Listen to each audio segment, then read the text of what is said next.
Porque para mim o viver é Cristo. Aqui está uma outra grande base do porquê Paulo está preso e Paulo está alegre. Paulo não está ansioso, porque para ele o viver é Cristo. Bom dia, graça e paz.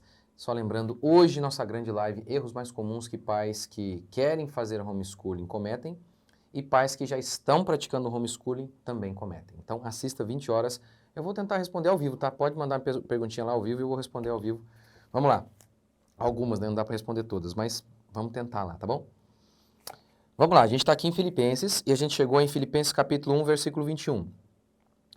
Paulo está falando, verso 20. Segundo minha intensa expectativa e esperança de que em nada serei decepcionado, pelo contrário, com toda a ousadia, tanto agora como sempre, Cristo será engrandecido no meu corpo, seja pela vida ou pela morte. Ou seja, Paulo está preso.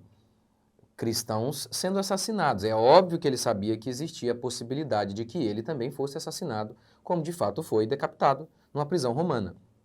Então ele sabe dessa possibilidade. Mas por que ele está em paz? Porque para mim o viver é Cristo. É isso que ele diz. Para mim o viver é Cristo. Vamos lá. Primeiro, mais uma vez, Paulo está preso, gente.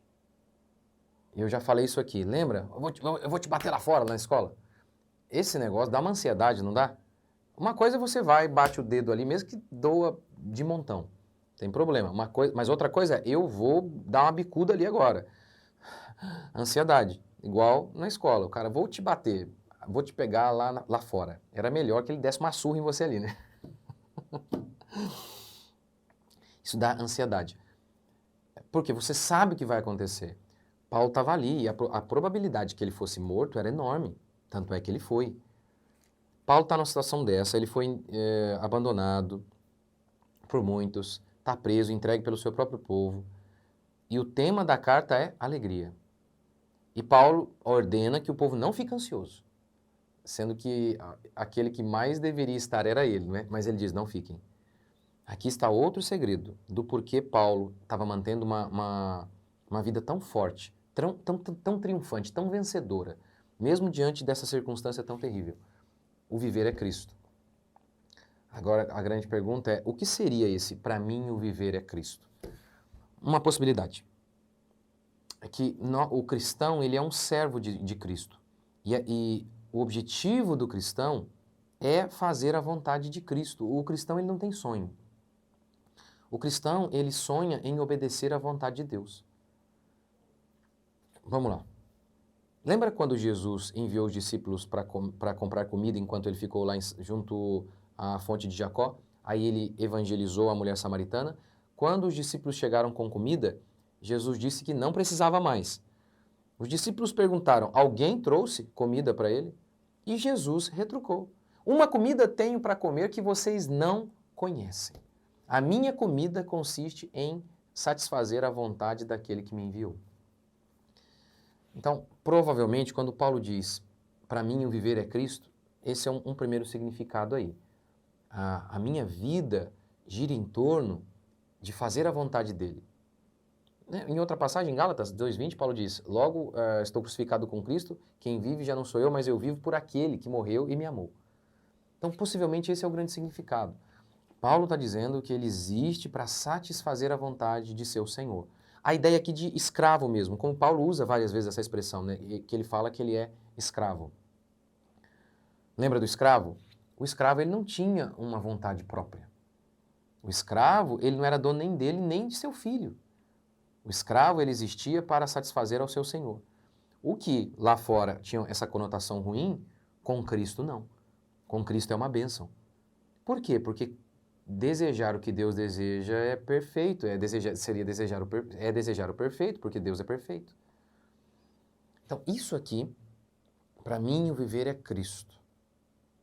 É o segredo de Paulo estar feliz e em paz. Por quê? Mais uma vez, a crença na soberania. Crendo Paulo que Deus é soberano e que Deus havia permitido aquela situação, Deus tinha algum propósito. Então, se Deus quis isso, amém, Deus vai usar isso aqui para alguma coisa. Deus vai usar essa prisão para alguma coisa, como de fato usou. Os soldados romanos estavam sendo convertidos. Cristãos estavam tendo coragem ao verem a intrepidez de Paulo na cadeia, ao ver o ânimo de Paulo na cadeia. Então, isso aqui é de... Nossa, essa carta é tão poderosa, hein? Vocês vão assistir? Por favor, assistam, vai. Eu vou fazer uma série mais... tá sendo, eu espero, tá sendo bíblico aqui. Tô tentando ser, dando o meu máximo. Mas ainda vou fazer... Mas aqui é algo mais espontâneo, né?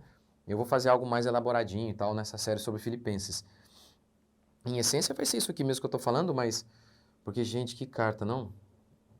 Na realidade, quando a gente está lendo qualquer livro bíblico, desde que você se aprofunde um pouquinho, você tem essa percepção, meu Deus, esse livro aqui é o melhor que existe, da Bíblia. Mas que pano de fundo, Paulo preso.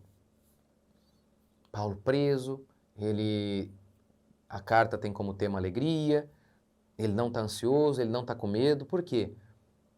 Porque ele vive para fazer a vontade de Deus, e se aquilo está acontecendo na vida dele é porque Deus quis. Deus tirou a liberdade? Não tem problema. Ou então, para mim, o viver é Cristo. O viver não é a liberdade, o viver não é ter um casamento, o viver não é um sonho de sucesso. Não, o viver para ele é Cristo. O que Cristo dá para ele, ele vai fazer o melhor dele. Porque ele é um servo de Deus. Então, para muita gente, o viver é o quê? O meu viver é a minha família. Então, perdeu a família, acabou a vida dele. O meu viver é o meu sonho. Ser um jogador, ser um empresário. Esse é o viver para ele. Para mim, o viver é a minha empresa. Para Paulo, não. Para Paulo, o viver é Cristo. Agora, se o viver dele fosse a liberdade, a família, o nome dele, aí ele já tinha morrido. Por quê? Porque o nome dele estava morto. Mas diziam que ele era herege. Muitos companheiros abandonaram Paulo. Paulo escreve isso, olha, aqueles que eram comigo, ninguém é mais comigo, todo mundo me abandonou.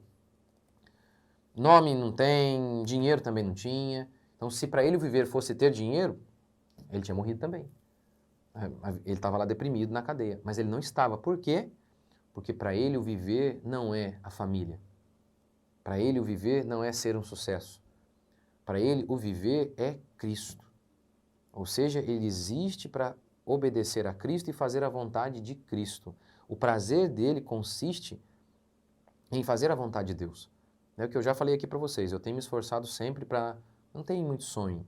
Eu me esforço para gostar daquilo que Deus me dá. O que você gosta disso, daquilo? Não, eu quero gostar daquilo que Deus me dá. É isso que Paulo está fazendo aqui. Então, essa crença na soberania, essa submissão diante da soberania de Deus, diante dos projetos de Deus, dos desígnios de Deus, isso fazia com que Paulo estivesse grato, em paz, forte, feliz na cadeia. Então, está vendo aqui como que essas crenças, soberania, a sua submissão a Deus diante das suas circunstâncias que você não escolheu. Paulo não escolheu estar na cadeia. Você pode não ter escolhido, por exemplo, o seu corpo, uma doença, um marido que foi embora, um filho que você perdeu. Você não escolheu. Assim como Paulo não escolheu estar na prisão. Mas Paulo, ele entendia, amém, Deus deu, Deus tirou, como Jó disse. Deus deu a liberdade, uma hora ele tirou. Agora ele está usando a minha cadeia para libertar outros. Então, era uma atitude de completa submissão aos desígnios de Deus. Ele não ficou brigando, por que eu estou aqui, meu Deus? Não, ele submeteu a Deus até na cadeia. Então, é isso. O viver é Cristo. Acho que essa seria uma boa definição aí. Talvez eu possa pensar em outras aqui, mas essa é a primeira grande possibilidade do significado de viver é Cristo. Para mim, o viver é Cristo, essa é uma grande possibilidade, eu acho que é isso mesmo. Viver é Cristo significa eu existo para fazer a vontade dele. Se ele me quer livre, eu estou livre. Se ele me quer preso, eu estou preso e eu vou fazer o meu melhor onde ele me colocar. Quando você tem essa atitude de submissão, de rendição a Deus, você se mantém em paz e feliz. Vamos orar? Senhor, obrigado por mais uma semana que está se encerrando. Bendizemos o teu santo nome. Louvamos ao Senhor por tudo que o Senhor tem feito e ainda vai fazer. Confessamos os nossos muitos pecados. Pedimos que o Senhor tenha misericórdia de nós e nos ajude, Pai. Ó Deus, em sua infinita graça, bondade e misericórdia, nos ajude. Não leve em consideração os nossos pecados. Ó Pai, não leve em consideração os nossos pecados. Perdoe os nossos pecados. Mais uma vez nós pedimos, imploramos.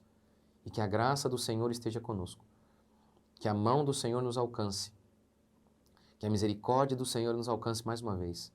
Obrigado por mais uma semana que se encerra. por tudo que o Senhor tem feito e ainda vai fazer. E eu oro por cada um de meus irmãos que estão aflitos, angustiados, numa cadeia, que o Senhor possa fortalecer a fé deles, assim como o Senhor deixou o teu servo Paulo forte e concedeu a ele esse milagre, de mesmo em meio a circunstâncias tão difíceis, Paulo estava firme, alegre e em paz.